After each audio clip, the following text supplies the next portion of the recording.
और फिर एक दिन उन्होंने मुझे सर पर एक वो डंडा जो था वो दे मारा। कुछ ही सालों में, आगे के 5-6 या 7-8 सालों में उस दौर को झेलने वाली ये जो जनरेशन है वो शायद नहीं रहेगी। अलग अलग ताश के पत्ते जुड़ के आकर एक बंगला बना देते हैं। बिल्कुल ऐसा लगा कि किसी ने मेरे जहन से वो तस्वीर उतार के वहां रख दी मेरे लिए कि मुझे मत भूलना, मेरा जिक्र करना। हम ऐसे कैसे कोई नाटक प्रेजेंट कर सकते हैं, क्योंकि हमने आपके सेट्स देखे हैं। बाकी पहला सवाल है कि आपके टीम में सबसे ज्यादा ड्रामेबाज कौन है?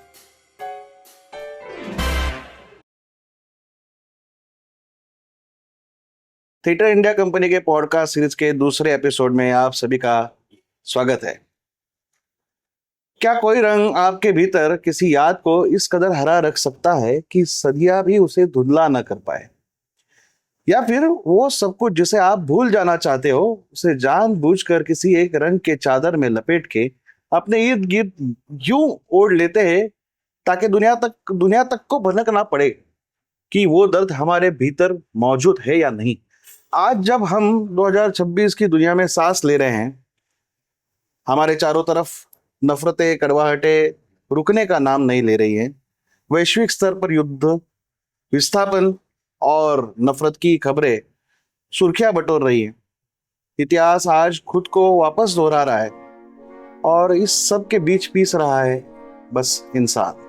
8 अगस्त 1947 जब भारत और पाकिस्तान के बीच खींची एक लकीर ने ना कि जमीन को पर दिलों को, परिवारों को, यादों को 2 हिस्सों में बांट दिया।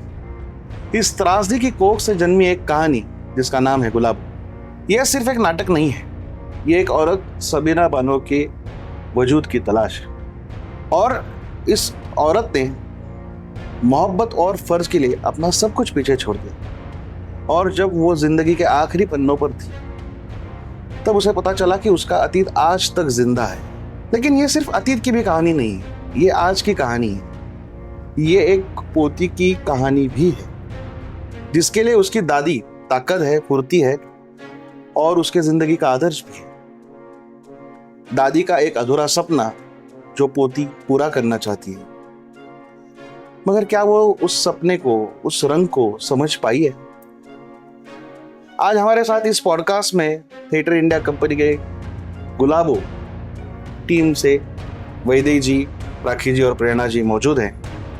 आइए इनसे जानते हैं कि क्या ये नफरत कभी खत्म हो पाएगी, क्या बिना शर्त माफी ही इस जहर का इकलौता इलाज है, चाहे यादें गुलाबी हो या खून जैसी लाल हो।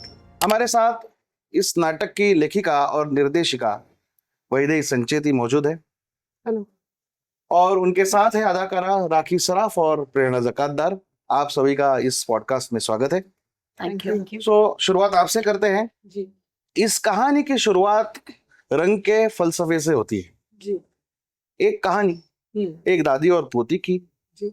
या विभाजन की, या यूं कहिए कि गुलाबो ये कहानी एहसास की है जो कईयों ने जिया है लेकिन आज तक कोई उससे भाग नहीं पाया है या उससे जुदा नहीं हो पाया है।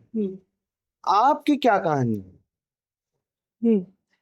तो एक तो आपने बहुत खूबसूरत बातें की गुलाबों के बारे में, उसके लिए बहुत बहुत आपका शुक्रिया। दरअसल 10 साल पहले की ये बात है जी। मैं ऐसे ही किसी दरगाह गई थी और वहां मेरे साथ जुड़ गई एक औरत जिसने एक गुलाबी दुपट्टा पहन रखा था, एक पिस्ताई रंग के उसने कपड़े पहन रखे थे। अधेड़ उम्र की ये औरत, उसके हाथ में एक लठ भी था। हाँ, और दरगाह के बाहर अमूमन जिस तरह की चहल पहल होती है कि फूल हैं, बहुत सामान बिक रहा है, कुछ जूस के बार हैं, बच्चे इधर उधर, तो पूरी चहल पहल है। और ये औरत ना अंदर जा रही है और ना लौट रही है। अच्छा। तो ये इस तरह की एक औरत मेरे जहन में आई और वो मुझे छोड़े ही ना, ना वो मुझसे बात करे, ना वो मेरे जहन से जाए।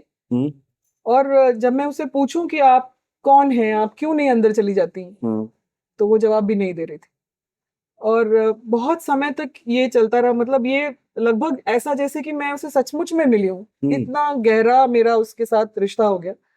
और फिर एक दिन उन्होंने मुझे सर पर एक वो डंडा जो था वो दे मारा। और अपने साथ बिल्कुल सबीना बानो या गुरकीरत कौर स्टाइल में मुझे फुलकारी की चुन्नी के साथ बिठा दिया और बोला अब सुन। वाह, बहुत ये है, खूबसूरत। ये ही है गुलाबों की शुरुआत, यही है गुलाबों की कहानी। ओके। और फिर उन्होंने अपना परिवार, अपना अतीत, वो सब उन्होंने कहा जो उनसे उन्हें कहना था। और कुछ समय तक उनकी कहानी ही चलती रही, वही इस कहानी का कोर रही। जी। फिर मैंने सवाल पूछना शुरू किया, और जब मैंने सवाल पूछना शुरू किया तो वो सिर्फ मैं ही नहीं, सिमरनजीत कौर आई उस कहानी में, जो उनकी पोती थी। ओके। और बस फिर जैसे कहानी बढ़ती जाती है हाँ। एक के बाद एक, और फिर वो धीरे धीरे वो कहानी सिर्फ गुरकीरत की ना रहकर सिमरन और गुरकीरत में दादी और ये पोती की कहानी हो गई। हाँ। और फिर धीरे धीरे, जैसे आप भी लिखते हैं, आप जानते हैं कि कैसे हमारी कहानियों में अक्सर वो बातें जुड़ती हैं जो हमें कई सालों से घेर रही होती हैं या परेशान कर रही होती है।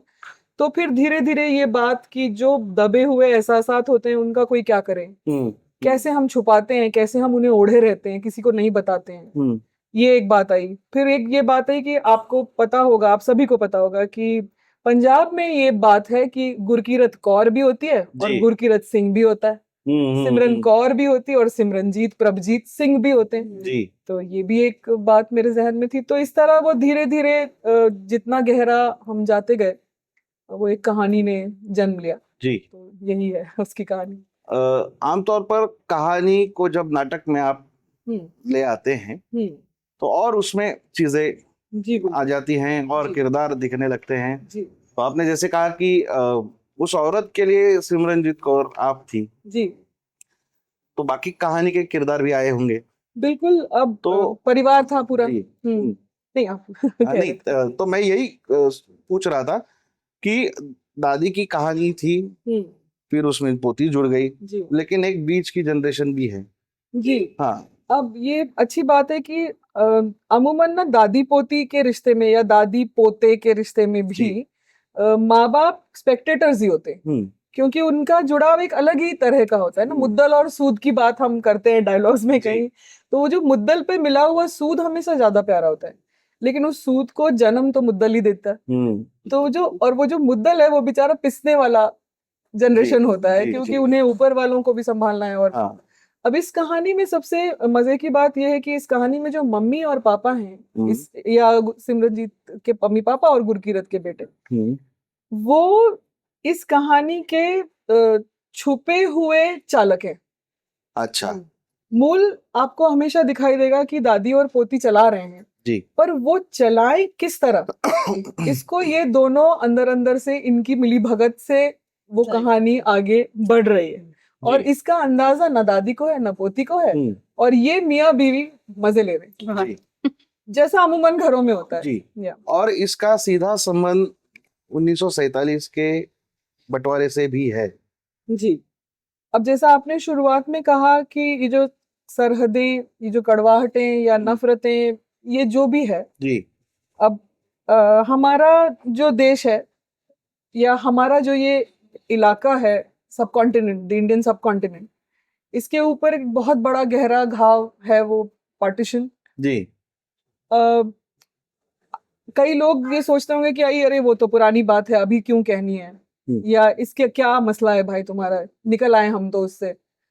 तो मुझे ऐसा लगता है कि कुछ ही सालों में, आगे के 5-6 या 7-8 सालों में उस दौर को झेलने वाली ये जो जनरेशन है वो शायद नहीं रहेगी।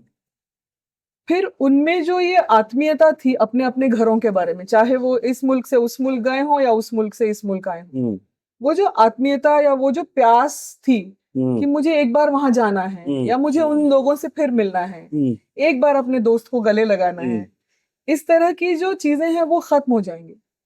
और फिर क्या रह जाएगा? There will be a empty coldness, because for the next generation ये दो देश हैं और कुछ नहीं।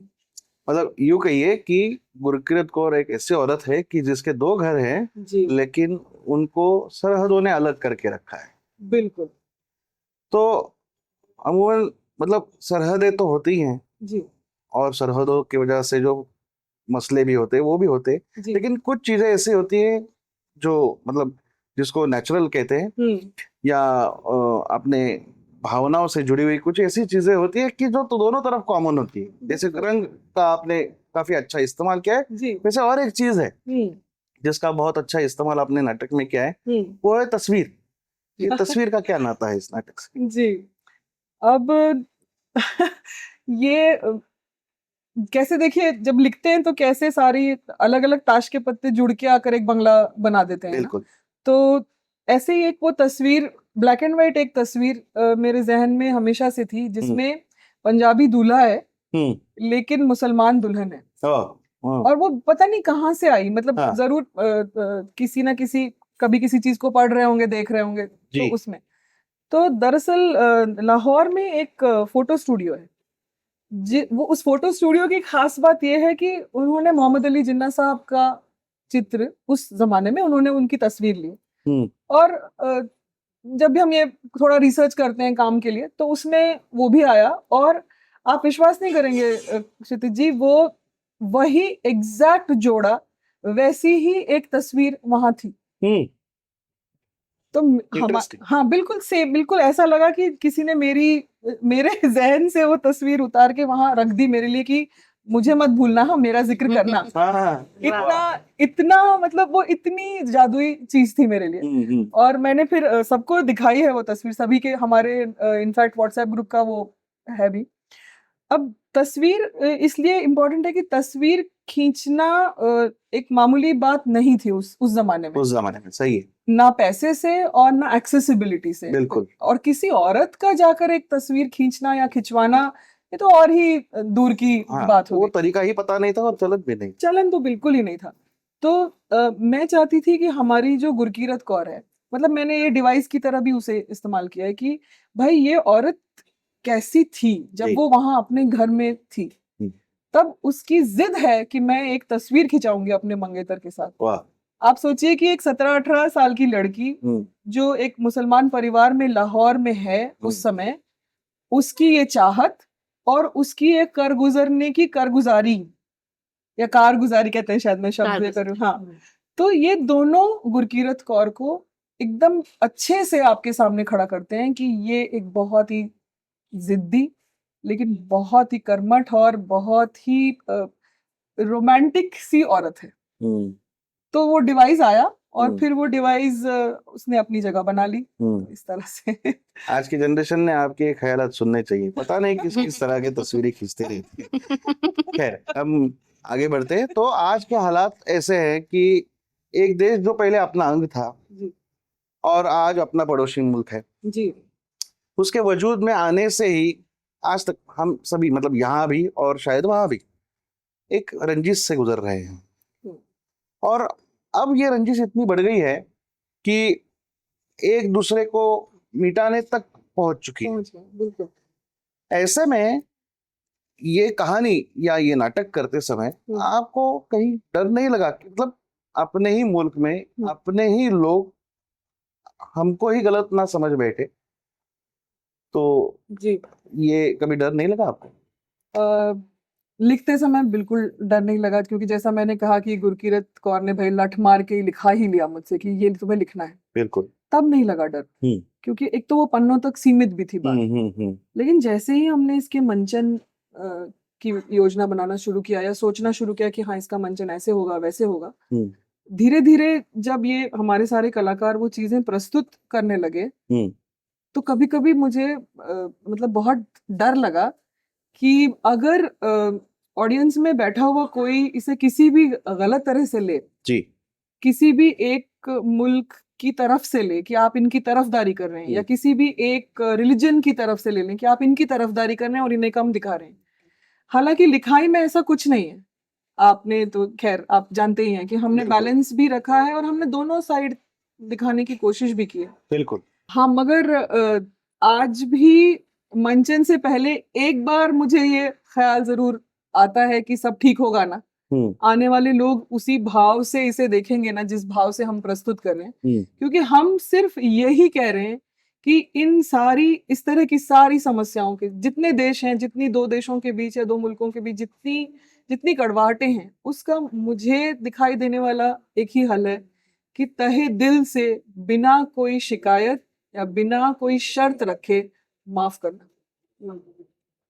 सही कहा, बहुत एक- गहरी बात है ये। हाँ, और जो एक करेगा ना, दूसरा नहीं उठा पाएगा बिल्कुल। आप पे हाथ नहीं उठा पाएगा वो।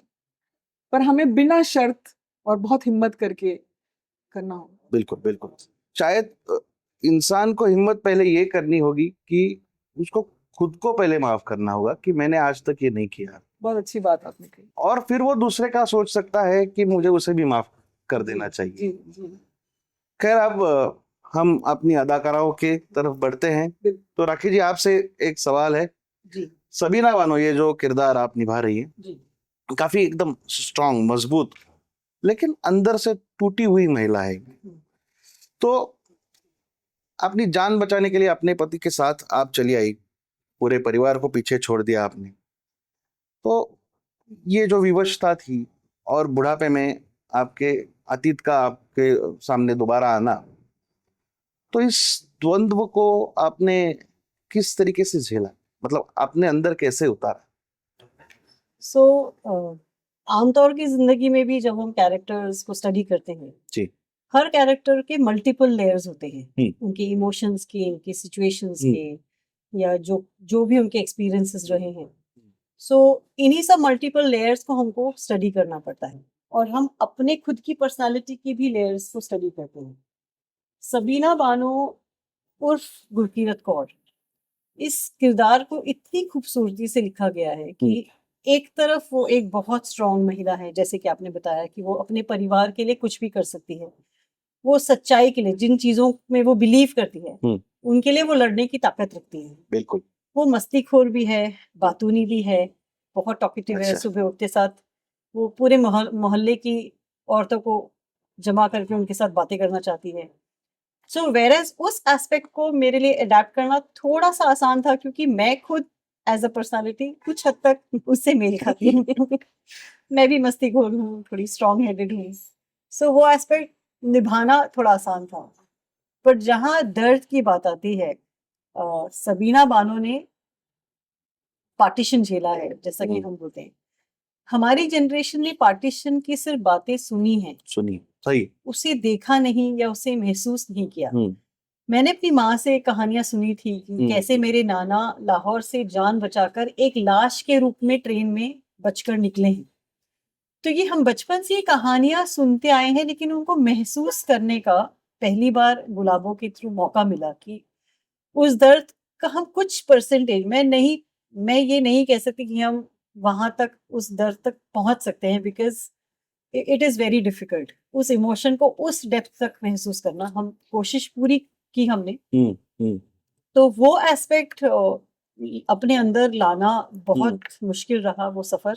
और कोशिश पूरी की, पर हाँ, वो एस्पेक्ट बहुत डिफिकल्ट था, उस पेन को महसूस करना जो सबीना बानो ने झेला होगा, अपने परिवार को छोड़कर आ जाना, और छोड़कर एक ही देश में नहीं, आप देश छोड़कर एक कंप्लीटली अलग कल्चर में, कंप्लीटली अलग फैमिली में, और वो पूरा दर्द, पार्टीशन का दर्द झेल कर, तो वो एस्पेक्ट काफी डिफिकल्ट रहा। अच्छा। बट वो चैलेंजिंग एज एन एक्टर भी बहुत चैलेंजिंग जी।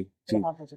तो ऐसे कोई पैरामीटर्स थे या कोई ऐसे कोई एग्जाम्पल थे या कोई टेक्स्ट था आपके पास कि जिसका अध्ययन करके इसको महसूस करना ज्यादा आसान हुआ? तो मैंने जैसा कि नॉर्मली हम लोग या तो हम अपनी पर्सनल लाइफ की सिचुएशंस को यूज करते हैं उस दर्द तक पहुंचने के लिए, लेकिन इतनी दर्दनाक सिचुएशन हमारी अपनी पर्सनल लाइफ में कोई नहीं थी। तो मैंने काफी सारे पार्टीशन बेस्ड वीडियोस देखे, जो कुछ मतलब बहुत दर्दनाक थे कुछ वीडियोस, लेकिन उस पेन तक पहुंचने के लिए वो एक ही जरिया था। या हमने बॉलीवुड में जितनी पार्टीशन बेस्ड मूवीज देखी हैं, कुछ म्यूजिक है, और कमाल की बात यह है कि गुलाबों में भी जो म्यूजिक है, या जब म्यूजिशियंस जो इंस्ट्रूमेंट्स बजाते हैं, या जब हमारे साथ जो हमारी गायिका है तेजस्विनी जी, वो एक आलाप लेती हैं, तो वो म्यूजिक बहुत एक सपोर्ट देता है आपको उस इमोशन तक पहुंचने के लिए। So all of that works really well. It just acts as a support to reach where you want to reach. Right. फिर भी it is a journey. It takes a very long time. और अभी भी वो खोज अभी भी चल रही है। हर गुलाबों के प्रेजेंटेशन में एक और लेयर ऐसा लगता है Add हो कि एक जाता है। और लेयर ऐड हो गया। ऐसा भी होता होगा ना कि कई मतलब शो होने के बाद कुछ लोग ऐसे भी मिलते होंगे कि वाकई उन्होंने ये चीज जीते हैं। जी है, बिल्कुल तो बिल्कुल वो बात भी करते हैं, हाँ। अपनी आप बीती बताते हैं, बताता हूँ। और उससे और थोड़ा सा मतलब ये मिल जाता है कि उस किरदार तक और ज्यादा कैसे अच्छा जाए। पहुंचा जाए। तो जैसे कहानी में जिक्र है कि सबीना ने जानबूझकर अपने दुखों को एक रंग में समेट कर रखा है हम्म, और एक चादर बना के ओढ़ ली है हम्म, ताकि किसी को पता न चले। हाँ, तो एक अभिनेत्री के तौर पर जी, एक तरफ है दिखावा हम्म, और दूसरी तरफ है अंदरूनी बिखराव, हम्म। तो इसके बीच का संतुलन रखना ये कितना मुश्किल था आपके लिए या थका देने वाला था? बड़ा डिफिकल्ट सवाल किया है आपने, पर हाँ ये सबसे ज्यादा चैलेंजिंग पार्ट था एज एन एक्टर। जी। तो आमतौर की जिंदगी में भी हमको जब झूठ बोलना हो कि हम दुखी हैं या हम हर्ट हैं या हमको गुस्सा है, तो हम लोग क्या करते हैं, हम या तो बहुत ज्यादा बातें करते हैं, बहुत लाउडली बात करते हैं, या जानबूझ के हंसते हैं कि हम टॉपिक डाइवर्ट करने की कोशिश करते हैं। तो ऐसे ही कुछ डाइवर्जन्स वाली डिवाइसेस राइटर साहिबा ने बहुत खूबसूरती से इंक्लूड की हैं कि वो एक गुलाबी रंग का फुलकारी दुपट्टा है, एक एल्बम दे दी मेरे हाथ में जो मैं बार बार देखती हूँ और उसको मैं यूज करती हूँ अपने दर्द छुपा के रखने के लिए।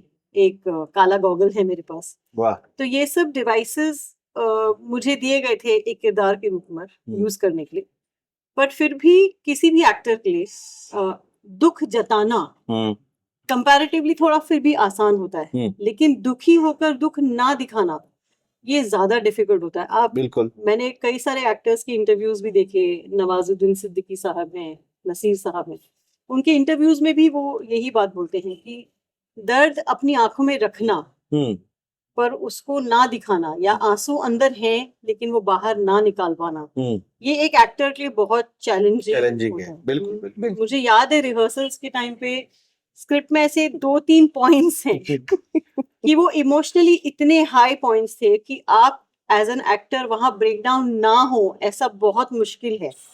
पर ये मैडम आती थी और वहां बोल्ड अक्षरों में लिखा जाता था नो टीयर्स, यहाँ रोना नहीं है। मतलब मुझे याद है पहले कई रिहर्सल्स में उन पॉइंट्स पे रोती रही, फिर धीरे धीरे मुझे खुद को कहना पड़ा कि नहीं, यहाँ आंसू नहीं निकालने हैं, यहाँ कंट्रोल करना है। पर धीरे धीरे एज एन एक्टर भी आपको ये समझ में आता है कि आपका किरदार क्या है। आप अगर एक स्ट्रॉन्ग पर्सनालिटी हो और आप अपने परिवार के सामने वो दुख नहीं लाना चाहते, तो कौन से पॉइंट्स हैं जहां पर आपको स्ट्रॉन्ग ही रहना है, तब जाकर जहां अल्टीमेटली वो ब्रेकडाउन होगी उसकी खूबसूरती बाहर आएगी कि वो उसने खुद को कितना होल्ड करके रखा और finally what is that point that just broke her कि अब और मुझसे नहीं बर्दाश्त हो रहा, अब मैं इस पॉइंट पे मैं टूट गई। बिल्कुल। तो ये खूबसूरती थी उस लेखन की, मैं बोलूंगी कि उसने उस किरदार को उतना रोक के रखा उस पॉइंट तक, और फिर एक पॉइंट डिफाइन किया कि दिस इज द पॉइंट। और ये मुझे मतलब हमारे कॉन्वर्सेशंस में बहुत बार हम किरदारों के बारे में बात करते थे कि वो किरदार क्या था, उसका बचपन कैसे गुजरा, उसकी जवानी कैसी गई, और वो एज अ पर्सनालिटी क्या है, तो वो क्यों नहीं टूटेगी और वो कब टूटेगी किस पॉइंट पे। तो I think that really helped. एक तरह से इन्होंने आपको मजबूर कर दिया गुरकिरत कौर की जिंदगी जीने के लिए, ताकि वो समझ पाए, आप महसूस कर पाए। करेक्ट। और अभी जो आपने कहा कि फुलकारी या एल्बम या गॉगल, इसको महफूज रखते हैं ताकि ऑडियंस के लिए थोड़ा सा एक सस्पेंस बना रहे और हम प्रेरणा जी की तरफ बढ़ते हैं। तो प्रेरणा जी, आप इस नाटक में पोती का किरदार अदा कर रही हैं जी। तो आपका एक बहुत अच्छा डायलॉग जो अभी वैदेही जी ने भी कहा कि मेरे लिए दादी मुद्दल है और दादी जान सूद है। अब वो क्या है वो ऑडियंस आके ही देखे। बिल्कुल। आपने अपने दादी नानी को तो देखा होगा जी। आपका आपके असली दादी या नानी के साथ रिश्ता कैसा था? अनफॉर्चुनेटली, अच्छा सॉरी, नहीं, मेरा सवाल हाँ सॉरी बाकी है। और इस नाटक में जो आपकी दादी है जी, जो नाटक में आपकी एक आइडल भी है जी जी, तो ऑफ स्क्रीन आप दोनों का रिश्ता कैसा है कि जो ऑन स्क्रीन केमिस्ट्री के लिए मददगार हुआ? ओके। तो इस प्रश्न का जैसे आप दो भागों में मैं उत्तर दूंगी। जी। पहला भाग ये कि आपने कहा मेरा नानी या दादी के साथ रिश्ता कैसा था। अनफॉर्चुनेटली अपनी दादी से मैं नहीं मिल पाई ओ। क्योंकि मैं बहुत छोटी थी जब वो परलोक सिधारी। लेकिन नानी के साथ मेरा बड़ा प्यारा बड़ा क्लोज रिश्ता था, क्योंकि मैं उसी शहर में रहती थी जहाँ मेरी नानी रहती थी। तो वो जो रिश्ता था नानी के साथ, जो मेरा बॉन्डिंग थी, तो मैं बहुत फॉर्चुनेट हूँ कि गुलाबों के हेल्प से मैं फिर से उसे जी पाई। क्योंकि होता है ना, धीरे धीरे आप बड़े होते जाते हो, पढ़ाई बढ़ जाती है, उसके बाद करियर, शादी, बच्चे, तो वो चीज कहीं पे पीछे छूट जाती है। बिल्कुल। नानी से आप एक आध बार कभी बात कर लेते हो, मिलने चले जाते हो, लेकिन वो जो एक बॉन्ड था वो थोड़ा सा वीक हो जाता है क्योंकि आप दूसरी जगह मशगूल हो गए हो। तो गुलाबों ने मुझे मौका दिया कि मैं फिर से उन यादों को जी पाऊं। बिल्कुल। और मैं बहुत लकी मानती हूँ कि सबको ये मौका नहीं मिलता है। बिल्कुल। तो उसने मुझे मेरे किरदार के साथ जो मुझे दर्शाना था, अपनी दादी के साथ जो बॉन्ड, उसमें काफी मेरी मदद हुई, क्योंकि मैं हर बात को, हर किस्से को अपनी नानी के साथ रिलेट करके देखती थी, which help me a lot उस किरदार को प्ले करने में। दूसरा सवाल आपने पूछा कि ऑफ स्क्रीन और ऑन स्क्रीन केमिस्ट्री के बारे में। राखी के साथ जो मेरी दादी बनी है, लगती नहीं है फिर भी बनी है, तो हाँ, मजेदार। ऐसे क्या मतलब है? नहीं मतलब नहीं लगती है। लगती हूँ, ऐसा कहना चाहते हो आप? नहीं। तो एक मजेदार बात बताती हूँ। आई एम श्योर लोग इस बात को देखने के लिए जरूर गुलाबो देखने आएंगे, समझने के लिए कि मैं भले ही इनकी पोती बनी हूँ, लेकिन मेरा और उनका एक साथ एक भी सीन नहीं है। हम Interesting. हाँ, एक सिंपल डायलॉग भी हम आपस में शेयर नहीं कर रहे हैं। लेकिन ऑफ स्क्रीन वो मेरी बहुत अच्छी दोस्त हैं और हम एक दूसरे को मदद करते रहते हैं काफी चीजों के लिए। काफी चीजें मैं उनको बताती हूँ, काफी बार वो मुझे बताती हैं, तो it's a good bonding between us. Great great. तो इस नाटक में एक वक्त ऐसा आता है कि आपकी शादी हो जाती है जी, और जिंदगी को देखने का नजरिया ही बदल जाता है। तब आपको दादी का जो अधूरा सपना है जी, वो भी आपके साथ है। तो एक कलाकार के तौर पे इस बदलाव को जीना आपके लिए मुश्किल था या खूबसूरत था? ये मुश्किल क्या बोलते हैं, बहुत खूबसूरत मुश्किलात थी मेरे लिए ये। हुआ यूं कि अब ये जो नाटक हम जिसे बोल रहे हैं, ये नाट्य अभिवाचन के तौर पे है, ड्रामेटिक रीडिंग है। तो इसमें हमको किसी भी चीज को दर्शाने के लिए हम अपनी बॉडी लैंग्वेज यूज नहीं कर पा रहे हैं। जो भी करना है हमको अपनी आवाज से, अपने फेशियल एक्सप्रेशन से दिखाना है, ज्यादातर आवाज से, वॉइस एक्टिंग से। तो कहानी के शुरुआत में मेरा जो किरदार है सिमर, वो बहुत झिझक से भरी हुई, ज्यादा कॉन्फिडेंट नहीं है वो खुद के बारे में, ऐसी लड़की है। और जैसे जैसे कहानी आगे बढ़ती जाती है, उसके अंदर जो उसका दादी का जो एक अंश है कि स्ट्रॉन्ग वाला, वो उभर के आता है। और वो दिखाने के लिए मेरे पास जो जो अवधि या जो सीन है, जो वो सीन भी बहुत थोड़ा छोटा सा है। और दूसरा एक जो मेरे पास कोई जैसे इन्होंने कहा इनके पास गुलाबी दुपट्टा था, एल्बम था, गॉगल था, मेरे पास ऐसी कोई चीज नहीं थी। वो मुझे सिर्फ और सिर्फ अपनी आवाज से दर्शाना था। तो वो थोड़ी सी मुश्किल रही, लेकिन अब ये तो वैदे ही ज्यादा बेहतर बता पाएंगे, लेकिन मुझे लगता है मैंने कर लिया। नहीं, अच्छा किया है। थैंक यू बस, आपको और क्या चाहिए। तो राखी जी, हमने सुना है कि आप थिएटर इंडिया कंपनी में बतौर आर्ट डायरेक्टर का काम भी करती हैं। तो आपको कभी ऐसा नहीं लगा कि इस नाटक को करते करते कभी ऐसा हो कि सच में पंजाब का एक गांव, उसका एक घर, उसका एक आंगन, उसमें एक शानदार खटिया लगी है और खटिया पे बैठी हुई हुक्का सुलगाती हुई दादी, तो ऐसा कुछ नहीं लगा? सच बताऊं आपको? हाँ, सच ही बोलना है। तो अगर कुछ लोग यहाँ जो बैठे हैं वो ना सुने तो पहले दिन से जब गुलाबो शुरू हुआ, तो मेरे अंदर का जो आर्ट डायरेक्टर है, आर्किटेक्ट है, उसको करना तो बहुत कुछ था। जैसे हाथ में खुजली हो रही है तब से कि भाई हम ऐसे विदाउट सेट्स हम ऐसे कैसे कोई नाटक प्रेजेंट कर सकते हैं, क्योंकि हमने आपके सेट्स देखे हैं बाकी। तो नूर मंजिल में ऐसा इतना सब कुछ करने के बाद लगा इधर कुछ तो थोड़ा सा तो कुछ करें। मतलब एक पंजाब में मट्टी का घर हो, एक आंगन हो, बड़ा लड़ लड़ के एक खाट अपने लिए और एक हुक्का, जमा इतना भाई वाह। इतना लड़ने की भाई गुलाब, वो मैं दादी का रोल कर, इतना तो दे दो मुझे हाँ तो मैं दादी जैसी लगूं। हम्म। और दूसरा सच ये भी है कि प्रोड्यूसर साहब ने पैसे भी नहीं दिए वैसे। ओ, अच्छा प्रोड्यूसर साहब हाँ। अच्छे हैं यही लेकिन सच है, यही सच है। उन्होंने सैंक्शन नहीं Okay, किया okay. कि सेट के लिए पैसे नहीं है, तो हमने कहा ठीक है भाई, अब जो है वो इसी में करना है। इस बात को लेके बहुत चर्चे और बहुत लड़ाई झगड़ा हुआ है हाँ हाँ कि ऐसा करें कि ऐसा करें, और very gracefully she has herself admitted, मतलब अपने अंदर का जो आर्किटेक्ट एक्चुअली आर्ट डायरेक्टर हाँ। को हटाकर उसने ये माना है कि इस कहानी की खूबी इसकी लिखाई और इसके किरदारों के बीच की केमिस्ट्री पे ही हम जोर दें, और so that's also very graceful of her, and then we have, अभी हम वहाँ हैं, पर जरूरी नहीं कि वहीं रहें। प्रोड्यूसर साहब भी थोड़े से हम पर अगर मेहरबान खुश हो हुए, जाएं। मेहरबान हुए तो हो सकता है कुछ। जी जी। बेचारी हुक्का माफ तो अभी करने के अपना साथ खुद आप ले लोगों को एक बात भी सीखनी पड़ेगी कि अपना ठिकाना दूसरे पे नहीं फोड़ना चाहिए। खैर कोई बात नहीं। प्रेरणा जी, आपके लिए एक सवाल है। इस सवाल नहीं, एक्चुअली इस नाटक का आपका सबसे पसंदीदा पल कौन सा है? ओके। वाह, तो ये जो नाटक या कहानी है, ये नाटक बनने के पहले से हम्म।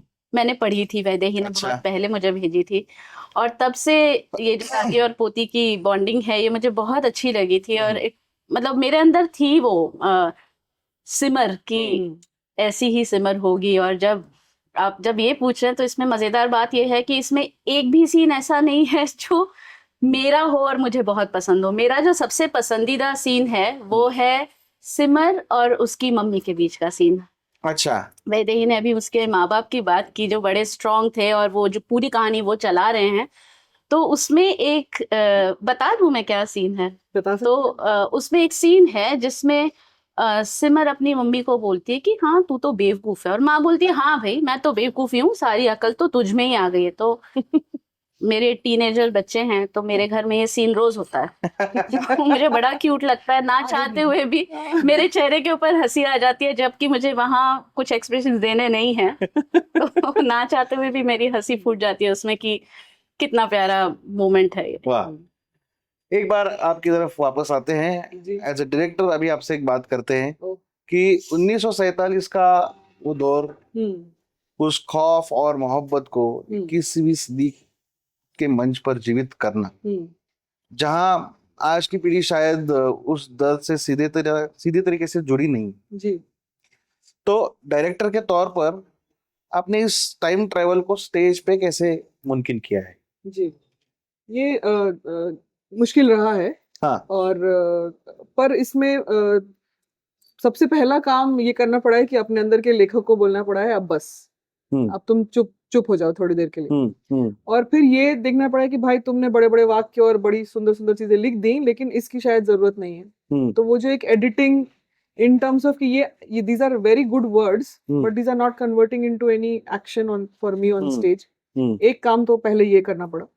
दूसरा ये जो खासकर ये जो टाइम ट्रैवल है, इसे दर्शाने के लिए फिर हमने we have used audio visual as a medium, then we have used a certain strong device like a narrator, and then उनके अंदर बाहर हम किस तरह से करते हैं, कुछ हमने स्लाइड्स का भी इस्तेमाल किया है। तो ये उसका क्राफ्ट वाला हिस्सा रहा। और दूसरा जो हिस्सा है इस बात का कि इस जनरेशन को कैसे पता चले, तो हमने जोर दिया है माहौल क्रिएट करने पर कि जो आपको अंदर खींच ही ले, बिल्कुल, और फिर आपको उस चीज के साथ आपको जोड़े।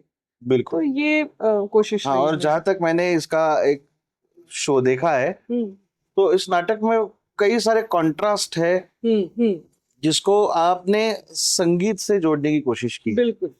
तो कोई ऐसी खास धुन या कोई खास इंस्ट्रूमेंट या ऐसा कुछ था दिमाग में जो रूह तक पहुंच जाए? जैसा थोड़ी देर पहले आर्ट डायरेक्शन की बात हुई थी, जब हमने ये तय किया कि इसमें कुछ दिखेगा नहीं, केवल सुनेंगे आप और आप पंजाब पहुंच जाएंगे। तो हमारे जो साउंड डिजाइनर हैं और जो हमारे तबला भी हमारे साथ बजाते हैं, केतन पवार, उनके और मेरे बीच में काफी चर्चा हुई कि एक तो हमारे पास किरदार हैं, और इन 5 किरदारों में दो किरदार जो हमारे बहुत ही इम्पोर्टेंट हैं, कैसे हम दो जनरेशन्स का ये जो फर्क है वो इंस्ट्रूमेंट्स के जरिए भी दिखाएं। उन दोनों के लिए हमने इंस्ट्रूमेंट्स यूज किए हैं अलग अलग, उनके साथ होने वाली घटनाओं के लिए अलग अलग, उनके साथ घटने वाली अच्छी घटनाओं के लिए कोई इंस्ट्रूमेंट। तो ये हमने काफी इसमें सोच विचार किया है। और केतन दादा की अच्छी बात ये है कि उन्होंने मेरी मदद की इस राज चुनने में। ना हमने सारंगी चुनी है, ना हमने सरोज चुना, क्योंकि ये भी उसी के करीब जाने वाले वाद्य थे। लेकिन केतन दादा के साथ मिलकर मुझे ये समझ आया कि इसराज वो है जो मौका लगे तो दुखी भी हो, बिल्कुल, और अगर मैं उसे थोड़ा खुश नहीं कहूंगी पर पेंसिव की तरफ ले जाना चाहूँ तो वहां भी रह सकता है। सारंगी की तरह एकदम मोरोस नहीं है। तो ये हमने काफी सोचा। और अब पंजाब आप दिखाएंगे बिना ठेके के तो वो तो होगा ही नहीं। तो फिर हमारे पास मंदार दादा हैं जो ढोलक भी बजाते हैं और नाटक में कुछ बहुत मजेदार चीजें भी करते हैं, वो उनके बिना अधूरा है हमारा नाटक। फिर हमारे पास जैसे मैंने कहा कि अब जहां हमने इस रात चुन लिया तो सिमर को दिखाने के लिए, सिमर की एनर्जी को दिखाने के लिए फ्लूट का हमने इस्तेमाल। और फिर इन सब को जोड़ने वाले एक तो केतन दादा, और क्योंकि गुरुद्वारे की बहुत सारी बातें होती हैं तो हारमोनियम आया। ऐसे करते करते और इन सारी चीजों को बांध कर रखती है तेजस्विनी की आवाज, जो ये हमारे सारे अलग अलग गीतों को भी गाती है। और जैसा राखी ने जिक्र किया कि कोई पेंसिव मूड में डालने के लिए भी काम आता है। तो इस पर हमने काफी काम किया। तो rather than the art direction part, we spent a lot of energy on this, and उससे हमने पंजाब आपके सामने खड़ा किया है। पंजाब का डिवोशनल साइड, पंजाब के टप्पे, मजाक उनका वो ठेका, वो सारा हमने इस घर के साथ जोड़कर कोशिश की है उसको करने की। बहुत खूब, बहुत खूब। अब मैं चाहूंगा कि मैं इस नाटक के और भी कलाकार हमारे साथ है, वो हमारे साथ एक रैपिड फायर राउंड में जुड़ जाए। तो मैं आमंत्रित करूंगा उन सभी कलाकारों को जी। तो दोस्तों हमारे साथ है अब गुलाबों की टीम, तो हम अब इनके साथ एक रैपिड फायर राउंड खेलेंगे। तो मैं कुछ सवाल पूछूंगा, कॉमनली आप इसका आंसर दे सकते हैं, लेकिन आंसर बहुत जल्दी देना पड़ेगा। हाँ, तो मेरा पहला सवाल है कि आपके टीम में सबसे ज्यादा ड्रामेबाज कौन है? अरे अवनी। सब ठिकरा दादी पे फूट गया। दूसरा सवाल, कौन सबसे लेट होता है?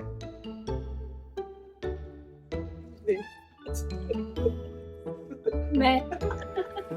ये बहुत ही ऑनेस्ट, ईमानदार। कौन सबसे शौकीन है? ये मुश्किल है। मुश्किल है। शौकीन इन विच वे? एनीवे, अवनी। यस। कौन सबसे ज्यादा खाता है?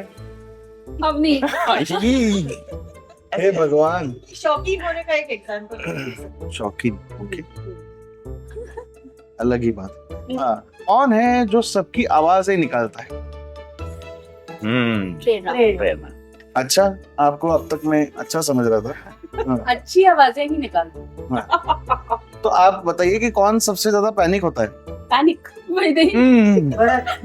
हाँ, वैदेही भी पैनिक क्वीन है। हाँ, वाह, वेरी गुड। आप सब में कौन ऐसा है कि जो कहता है कि भूलना मत और खुद भूलता है? आपने ऐसा जिम्मा लिया है कि सब सवालों के जवाब में आप ही होंगे। आधा दोनों पंजाबन आधे। ओके, इम्पोर्टेंट सवाल, Vaidehi as a writer, Vaidehi as a director. वो बहुत मुश्किल, सच में। इसका जवाब मैं दे सकती हूँ? नहीं, आपने नहीं देना है ना। वैदेही एज अ राइटर, मुझे तो लगता है डायरेक्ट दोनों ही। वैसे दोनों है, बट ओके, चलो थोड़ा और सीधा करता हूँ इस सवाल को मैं कि वैदेही एज अ मम्मी या Avni as a mummy? Avni as a mummy.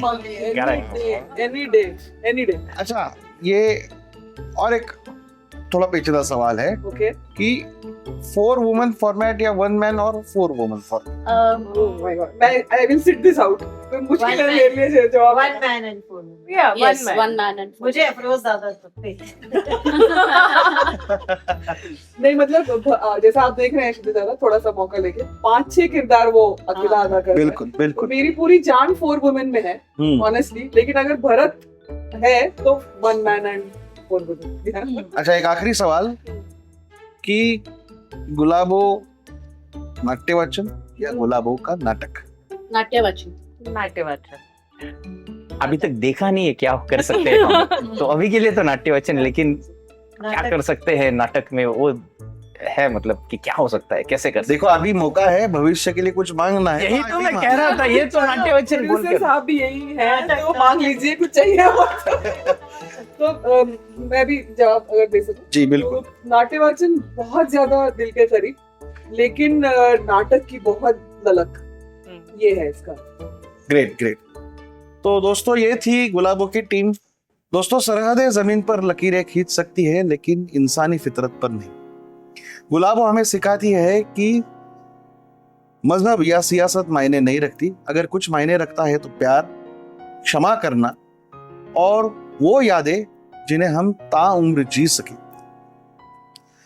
नफरत का जहर तभी थम पाएगा जब हम बिना शर्त किसी को या एक दूसरे को माफ कर पाए। गुलाबो सिर्फ एक नाटक नहीं है, एक आईना है जो हमें हमारे बीते हुए कल से मिलाता है, ताकि हम अपना आने वाला कल बेहतर कर पाए।